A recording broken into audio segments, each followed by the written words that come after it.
Alright, so I have some video from earlier today, and that's not going to make it to the internet because words were said.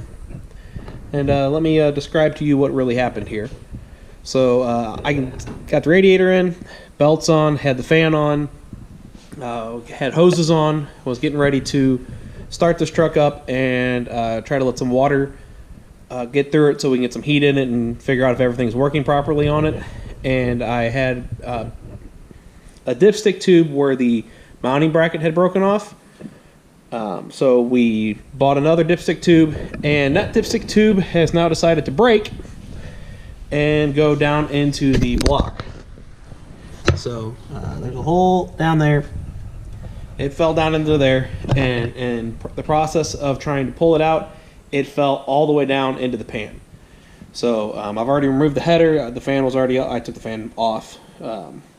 Took the header off in the process of trying to get that out, and yeah. So long story short, the only way to really fix this is to completely pull this motor and transmission back out of this truck, drop the pan, get the piece out of the pan, put it back on, and put the motor back in here. So that's what I'm going to do. I'm not very happy about it. Not much I can do about it.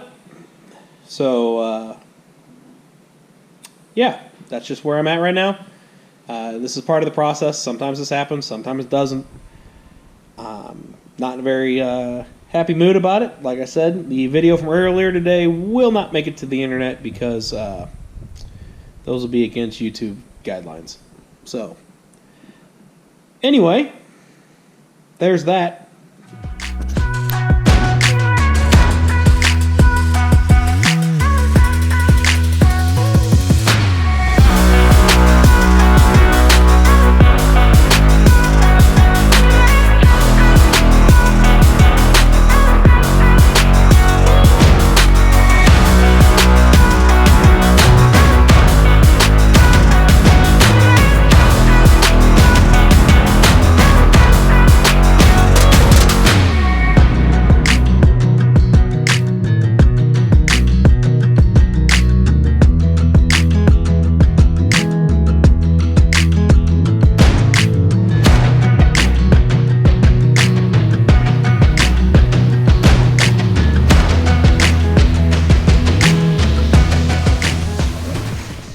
Alright, as you can see, this is the part that broke off in the dipstick tube hole.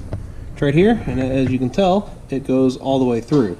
So what happened was when this broke off, it went straight through here and fell right to the pan. So the only way to get it out, well, the easiest way to get it out is just to drop the pan and pull that out. There's another way. You can use a magnet and try to line it up to a drain hole, but this was going to be our fastest and easiest way to do this, was to just be able to do that. So now we're cleaning the old pan up so we can put it in.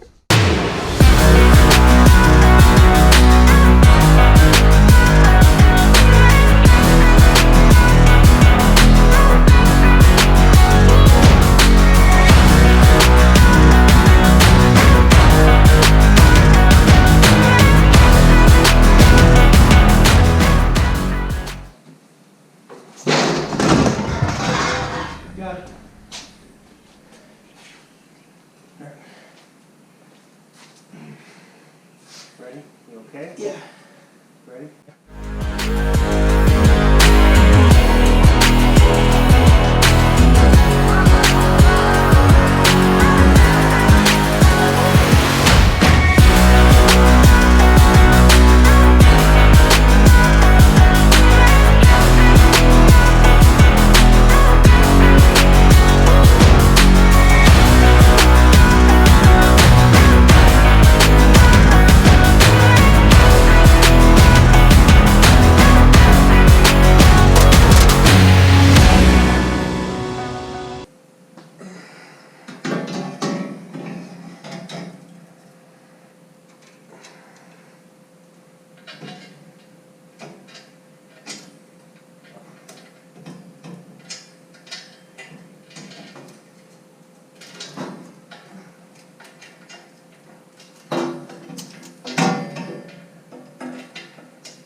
case anybody's paying attention, I do use tools, but this impacts, drills, whatever you want to call it.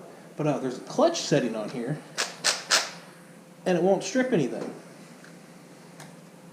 That's why I do it.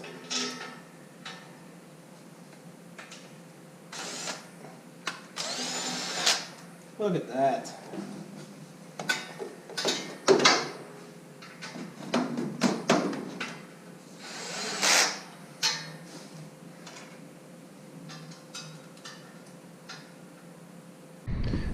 Alright, so this truck is a base model truck, very few options. So it does have a dome light, but the dome light doesn't turn on when the doors open. The only way to turn a dome light on is to turn the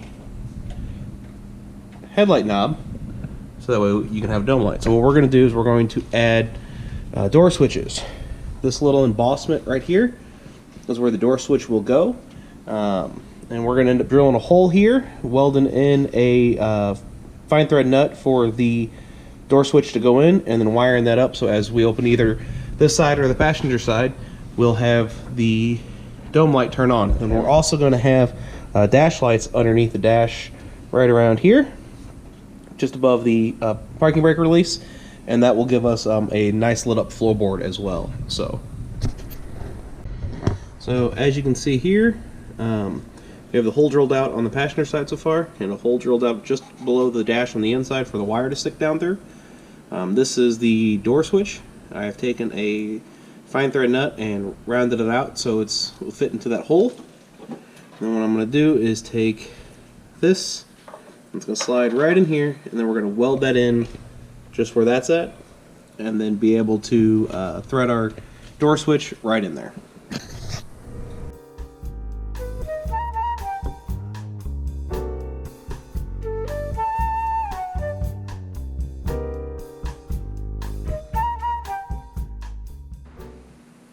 So, this week's been challenging. We had the dipstick tube fall off, the end of it broke off and it fell down inside the oil pan, so I had to completely pull the motor out of this truck today, or this week, and get that replaced, get it fixed, taken out of the pan, and then everything put back in the truck.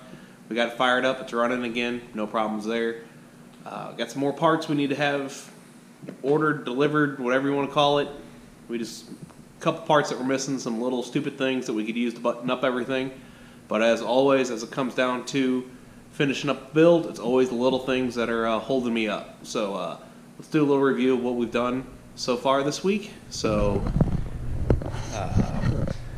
like I said, we pulled the motor out of this, put a motor in there, got the cooling system in it, so it's properly cooling everything right now. Well, kind of. We had to bypass the heater because I didn't have the heater box in it, but I now have the heater box in. It's all functionally working properly. Let's see what else up here in the engine bay. I got all the lights in.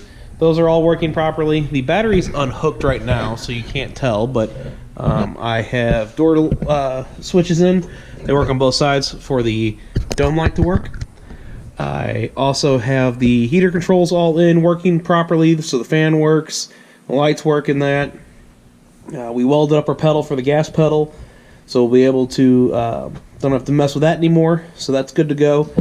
Welded up the fuel filler hole. It's no longer there. We're just going to primer that up, just leave it as it is now. But it don't look bad at all.